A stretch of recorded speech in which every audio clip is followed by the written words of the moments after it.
Easy steps on how to create and load an Ultra Panda player account. Step 1. Log in. Write the username and password provided for you. Step 2. User management. Click the button on the upper left corner, then click User Management.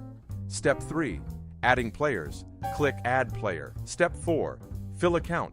Fill out username and password. If player deposited already, you can type in balance under Set Score. Click OK to save. Add and deduct balance. To adjust balance of a player, go to User Management and find their username. Scroll to the right side and click the Set Score button. Add and deduct balance under Set Score. To add, input a positive amount. To deduct, input a negative amount. Don't forget the minus. Sign, click OK to save. Change password, scroll to the right of the player's account and click Edit. Input the new password, then click OK.